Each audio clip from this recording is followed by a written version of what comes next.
Greetings troopers, welcome to the 5th video in a series of videos informing you about the many branches of the Imperial Trooper Corps or Army within the Galactic Empire.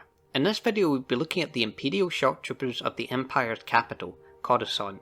We will be looking at their history from their days serving the Republic, the characteristics, some of the features of these troopers, what their role is as part of the Empire and how they contribute in battle scenarios. But with that, feel free to like and subscribe if you enjoy Empire content or just Star Wars content in general, and maybe feel free to share this video with other like-minded Star Wars fans to show your allegiance to the Empire. But without further ado, let's talk about Shocktroopers. So to start off, the Imperial Shocktroopers are an elite variant of the Stormtrooper that can trace their origin back to the clone Shocktroopers of the Coruscant Guard. Led by Commander CC-1010, or Fox, the Coruscant Guard was an elite military policing force that was responsible for protecting and defending the capital planet of Coruscant, and more importantly the Chancellor of the Republic. The Coruscant Guard were tasked with keeping the population of the city's districts in check by monitoring and patrolling the streets to tackle crime and act as riot control against civilian uproar from protest and large-scale rebellion events. They conducted search and rescue operations for missing people as well as hostage rescue, while mainly spending their time in and around the Senate chambers protecting senators, sometimes completely even phasing out the Senate guards. The Imperial Shocktroopers are not too different and work fairly similar to the Coruscant Guard before them, with the big difference being them mainly having their brutality towards some civilians and many different anti-Imperial extremists dialed up to 100. So with that, let's talk about the characteristics of the Empire's Shocktroopers. The Shocktroopers of course specialise in civilian and riot control, as well as protecting the planet of Coruscant and the Emperor from enemy threats such as the rebels and insurgency groups or even assassination attempts. To do so, the Shocktroopers are specially trained with using weapons and different styles of combat to adapt to the scenarios within battles they may find themselves in. This is certainly reflected on their armour, with distinct red markings and insignia to make you aware that you probably don't want to mess with these guys, and to differentiate the average Stormtrooper from the Shocktrooper, as they both wear the same armour. These markings cover their chest piece, shoulder guards, upper arm guards, belt, shin guards, boots and helmet. Besides that, the armour comes with all the usual parts that Stormtroopers have, from weapon holsters to pockets and so on. The armour is manufactured by the Imperial Department of Military Defense and has been installed with an environmental control system to allow the wearer to adjust the suit's interior temperature to make them more comfortable, with this control panel being found on the back of their chest piece. Although the armour is the same as typical Stormtrooper armour, it does offer greater protection against small to medium-sized blasters and stops the wearer from getting severely injured by a direct hit from a blaster of such size and calibre.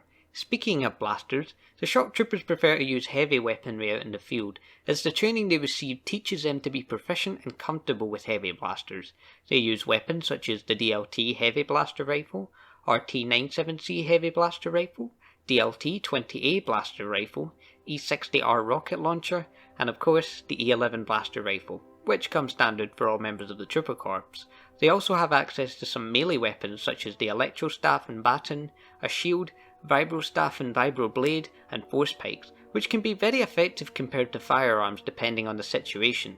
Now, in terms of built-in armour features, the helmet comes installed with night vision, motion detectors, polarization, air filtration, suit diagnostics, long-range communication radio and a connection to the HoloNet, which on Coruscant is found to be especially useful, meaning Shocktroopers are able to keep up with information on an incident, so don't expect to get off easy if you're found committing a crime but not caught. Now we know Shocktroopers are some of the best when it comes to doing their job. They of course thrive on Coruscant protecting the Emperor, tackling crime, pinning down protests, guarding high-ranking Imperials, patrolling and so much more. So why do we talk about what they do, what tactics they use, and how they work away from the Imperial Centre?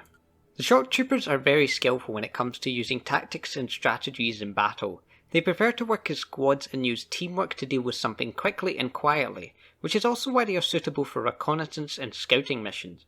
If needed though, they can utilise their heavy weaponry and combat skills to overwhelm the enemy, using similar tactics to base infantry. This can allow them to flex their abilities and show just how skillful these troopers truly are. This type of combat is especially prominent during the Mid-Rim Offensive and throughout the Galactic Civil War as a whole, and not just by Shocktroopers, that's for sure. On Coruscant, Shocktroopers can be found doing a whole range of different missions and operations for the Empire. As said before, they act as a military policing force like the Coruscant Guard before them, delving deep into the heart of the criminal underbelly of Coruscant and tackling it head on.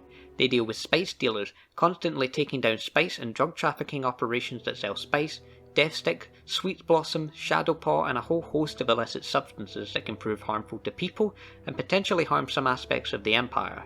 As well as that, they tackle civilians who may publicly express disdain for the Empire through protest, using tools such as stun batons, shields, electrostaff, and sometimes even opening fire, but we don't talk about that here for reasons, those reasons being my superiors, but moving on. They also guard high-ranking Imperial officials, from captains to admirals to moffs and even Lord Vader, and sometimes even the Emperor, although he is mostly accompanied by his Red Guard. But this brings me to my next point.